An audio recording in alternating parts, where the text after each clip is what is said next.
dear students, I'm really happy to be with you once again. A physical class is going on. I'm really happy. We're going to discuss a very important topic today and a very, very common topic. The topic is tea. Okay? How many of you take tea? Put your hands up. All those who take tea, put your hands down. How many of you start your day with a cup of tea? First. Very good. Put your hands down. Tea is a beverage. Beverage. What is the meaning of beverage? Any energizing drink is a beverage. You take Horlicks at night, that's a beverage. Bonvita, Boost, Ovaltine, whatever it may be. Any energizing drink is a beverage. And the most popular beverage in the world is because 80 crores of cups of tea are consumed per day in the world. How many crores? 80 crores. So it goes without saying that the most popular beverage in the world is tea. Who introduced tea to the world? Very good. The Chinese were the first to introduce tea to the world. And the origin of tea goes like this. You know, there was an emperor in China and every day he used to boil water and drink. So one day, when he was boiling the water, some leaves, from under the pot flew and fell into the pot. They got boiled and the king started drinking that what you call liquid. And he felt very energized, very refreshing, and he went in search of those leaves, and that is how tea came into existence, or tea began to be drunk. Chinese.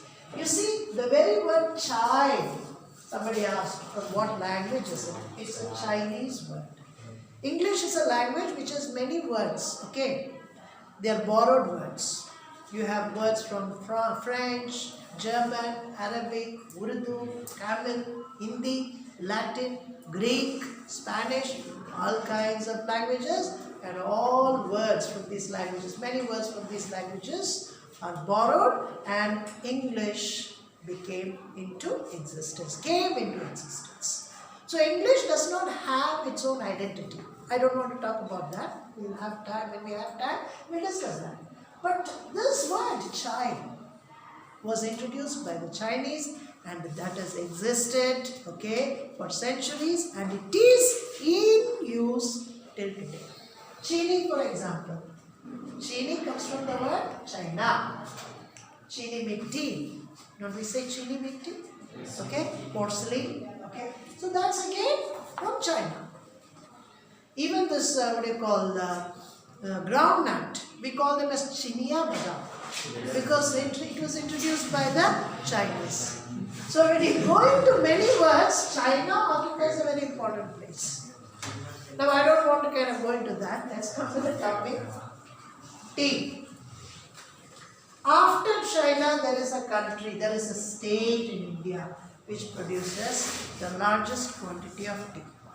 That is Assam. There are other tea producing countries as well, like Sri Lanka. Sri Lanka produces some good quality tea. But they do not produce in a large quantity. Assam produces the largest quantity of tea after China. There are some places in India which are known for tea cultivation other than Assam. Darjeeling, for example. Darjeeling produces world-class tea, but the quantity is less. If you go to Kerala, there is a place called Munnar. You have tea estate. The Tatas, they have their tea estates. Kanan Devan. You have this Tata Gold tea. It all comes from that Munnar estate. It's a beautiful place. Throughout the year, you have clouds and drizzles, pleasant climate. It fetches a lot of income through tourism. It's a tourist destination, Munnar. It was owned by the English. You see, let me tell you one more thing.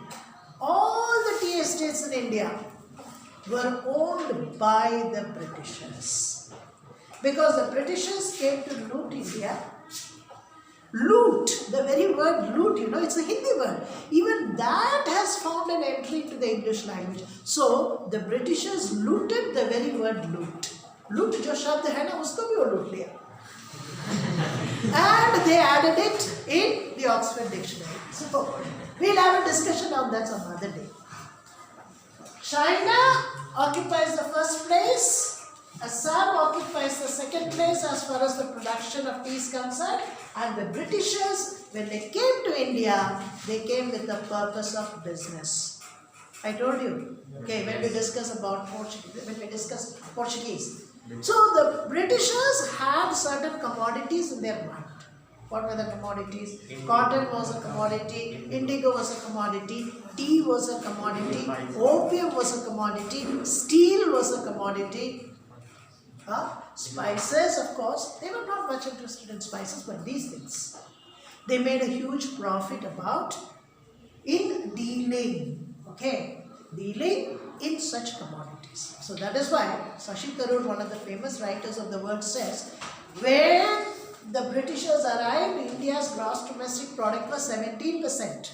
But when the British left India, they brought it down to just 7% gross domestic product. So you can imagine how much they have looted this country. Okay. Right. When the Britishers came, they wanted to develop this industry, tea cultivation or the tea industry. So they chose the hill stations. All the hill stations were taken up by the British because the hill stations provided a conducive climate for the cultivation of tea. Conducive means favorable, helpful. So you will find the Munnar estate. Okay, if you go to Munnar, you will find colonial buildings, all put up by the British. Churches built by the British. Why? They stayed there and they were the owners and managers of large tea estates. Okay, I'm not coming into the lesson, I'm just giving you the information. There was an Indian writer whose name was Munkraj Anand. He wrote a novel, Two Leaves and a Bud. What did he write? Two Leaves and a Bud. This book was banned by the British for some time. It was published not in India, but from UK. And after reading the novel, the British banned it. You know why they banned it? Because he discusses some atrocities committed by the British. You know what the Britishers used to do? They appointed Indian brokers, middlemen. So what is atrocities? Atrocities means torture. Okay, they committed atrocities in the sense they tortured the laborers who worked. In the year 1860 and 1870, the Britishers appointed Indians as the brokers. So what was the job of these Indian brokers? They used to collect laborers and supply them to the British tea estate managers in large quantities. So, laborers from Jharkhand, the present Jharkhand, laborers from West Bengal, laborers from Orissa, laborers from Madhya Pradesh, they were sent to these tea manufacturing factories. Okay, and when they were taken, they were promised many facilities, but when they ended up, they had nothing given by the Britishers. Many films have come out on this. So as soon as the laborers went to join, a tea industry, the first, job of the tea estate manager was to cut off this, nerve. There is a nerve here, in your ankle that helps you to run fast. You ask a biology teacher. They used to cut off that nerve with the pliers. You know pliers? Yeah. Sharp pliers. They used to cut off that nerve so that the laborers may not be able to run away. They would stay there forever and ever. This was the first atrocity, torture. Beaten brutally. They were not given education, no medical facilities.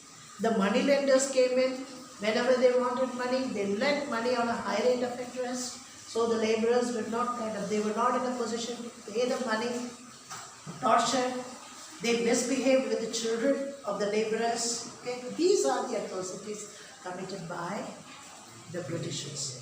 So when we drink tea, we must not only enjoy the tea, but we must also remember the sufferings and the tortures experienced by those poor laborers who worked in the tea estate. So it is actually a cup of blood. One writer says, we don't drink tea, but we drink a cup of blood. So what does he mean by blood? The sweat and blood, okay, of those poor innocent laborers who suffered all their life. The father worked, the son worked, the grandson worked, and the whole generation continued. Exploitation by the British. The British exploited Indians in all possible ways. That is what I am coming to say. Okay, let us forget about this. Now, let's come to Assam. This passage is about Assam. Assam has 799 tea estates. 799. Where is that? That is right. So, 799 tea estates are there in Assam alone. Why these many tea estates in Assam alone? Why not in other parts of India? You see, if you ask a geography teacher, she may tell you that Assam receives a heavy rainfall, 250 millimeters of rain annual rainfall. And for the cultivation of tea, you need a heavy rainfall with a good humidity. So, the humidity goes up to 36 degrees Celsius. So, the soil, the humidity and the rainfall, all the three put together gives a conducive climatic condition for the growth of tea, and this conducive climatic condition is found only in Assam. So which type of soil? Soil, I'm not very sure. You better ask your teacher. Okay, might be alluvial soil. I'm not sure. I don't know. But the soil that is helpful for the cultivation of tea is found in Assam. Find out what kind of soil it is. So that is why Assam produces the largest quantity of tea in India next to China. Sri Lanka produces, but it is less in quantity. Now, what kind of tea does Assam produce? It produces black tea. It's a kind of tea which is known by the name black tea, and this sort of tea is produced only in Assam and not in any other part of the world, not even in China. Okay, this particular kind of tea, black tea. Now, when you speak about tea, there are different qualities in tea. Black tea is produced? It is produced in Assam. The name of the tea that is produced in Assam is black tea. Now you must understand one thing. Tea is of different qualities. When the tea leaves are plucked, they are dried in the sun, and after that they are fed into some cylinders. They are pressed by the cylinders, and after that they are cut into small pieces. Then again it passes through a roller where it is crushed, and finally it turns into powder. A kind of black powder. Now, the last quality of the tea is known as dust tea. It is nothing but dust, like sand. This is the last quality. It's usually kind of used in tea shops. If you go to tea shops in South, you will find the tea shop owners or the tea makers using this dust tea. That is the fourth quality or fourth grade. Sorry? Best quality, I am coming to that. Then comes the third quality, which is in granules, like this. So if you go to a tea shop which sells tea, okay, they will kind of show you all kinds of qualities. Okay, there is dust tea, there is granule tea. This is a better quality tea, and the cost goes up. So which type of tea is produced by China? China. This complete. China, wait, let me finish this up. Okay. I have the answer, I'll give you. Now, the best quality tea somebody asked is the leaf tea. What is the granule tea, dust tea and the leaf tea. The leaf tea does not undergo any process. The moment the leaf is plucked, not the matured leaf, the tender leaf, light green, greenish yellow leaf, that is plucked and it is dried in the sun. And once it gets dried up in the sun, they get rolled up. Okay, they get rolled up, they get curled up, and it is directly packed without the use of any chemicals, pure and fresh, and that is the first quality tea which is exported to countries like UK and France and Germany and Europe. So a kilo of what you call leaf tea may cost you some 10,000, 11,000, 15,000, 20,000. It depends on the kind of quality. Okay, even in the leaf tea there are different qualities. Depends on the plant. Okay, so they are exported. So what we in India consume is the third and fourth grade tea. Granules and the dust. Because the best things go away. Green tea is another tea. What do you mean by green tea? It is again a kind of tea which is not kind of heated, but the leaves again are dried up, and once they get dried up, they are packed, and this tea is a herbal tea. Herbal tea in the sense it has some medicinal properties. So this green tea is available. You go to any shop and ask for green tea, they will give you green tea. Tea bags are available, but then this reduces the level of cholesterol. And then it is favorable or it is beneficial for the diabetic patients. So it's actually a kind of tea with medicinal properties. This tea is known by the name green tea. Clear? So these are the different kinds of tea which are manufactured. And as I told, yes? Lifetime of the plant. Lifetime or lifespan of a tea plant. I have no idea about that. You better note down the question and ask your geography. Okay? Because I don't go into details. I'm just giving you an overall idea. That's all. So, what I was telling you was the tea is divided into different grades, and after that it is packed and sold. Assam. Assam produces good quality tea, and the production started with the Britishers setting up tea estates. Okay, and in the year, between the years 1860 to 1870, Indian laborers began to be employed in the tea industry, and they started working for generations. So much for the tea cultivation in Assam. But one more important thing that you need to know is, where in Assam do you find these tea estates? Which part of Assam? Upper Assam. Upper Assam is a place or a land of tea estates. If the train passes through some towns in Upper Assam like Shivsagar, Kokrajhar, Udalguri, Nowgam, Shivsagar, you will find the journey to be pleasant, comfortable, attractive, enjoyable. Why? On both sides of the rail track, you will find acres and acres of land tea gardens filled with tea gardens, or cultivation of tea and tea gardens going on. So as far as your eye could see, जहाँ तक तुम्हारी आँख देख सकती है, you will find nothing but tea gardens and only tea gardens. sea of tea. It's not a sea of tea gardens. You cannot use that expression. You will find a vast land filled with tea plants, tea bushes. You understood? Clear? So Upper Assam. So the major source of income for Assam is through the industry of tea. Assam is known for many other things as well. For example, the one-horned rhinoceros. Okay, that is found in the Kaziranga sanctuary, which is meant for the, what do you call, looking up of or looking after rhinos. Assam is known for Bihu. It's a beautiful festival. Many Bihus are celebrated. Assam is also known for bamboos, because you find lots and lots of bamboo trees. They are being used for commercial purpose.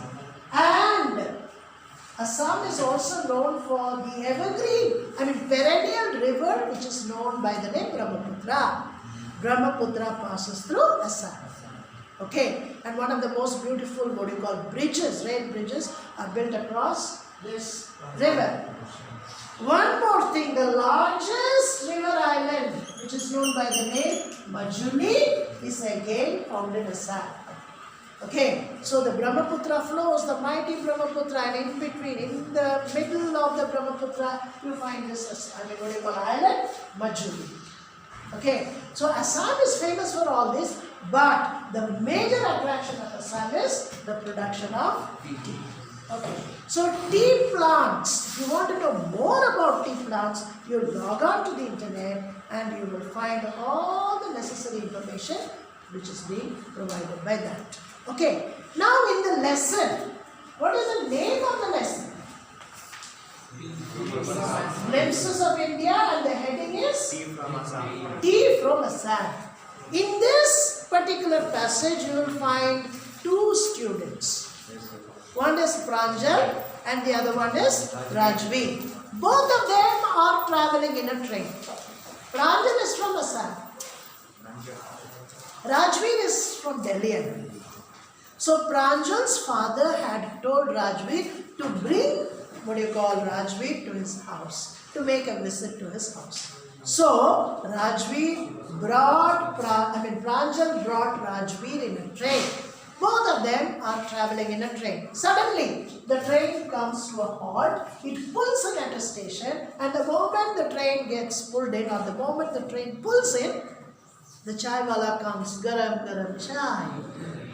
Chai. You are familiar with the sound? Yes. Any railway station in India is incomplete without the chai walas. So the moment the chai wala said chai, Pranjal said 2 cups of tea please, and then the lesson starts. So they converse, they talk about this interesting information. 80 crores of cups of tea is consumed in the world every day, and the chai originated from China, and the story, the emperor boiling, a pot of water and suddenly tea leaves falling in that. So all this information, these pieces of information are found in the lesson. You read it, very easily understood, comprehensible. Then Rajveer also says the Chinese introduced the tea, and the word chai and chini, they all come from the Chinese language. And how the tea is cultivated, the last passage is being kind of set aside for the cultivation of tea. When do they pluck the leaves? And how do they process the leaves? The last passage gives a paragraph of that particular lesson, gives you information about it. Right? So, it's a very easy passage for you to understand, comprehensible, not at all complicated. But with these information, when you read the passage with these information, pieces of information at the background, it will be easier for you to understand. Clear? Fine.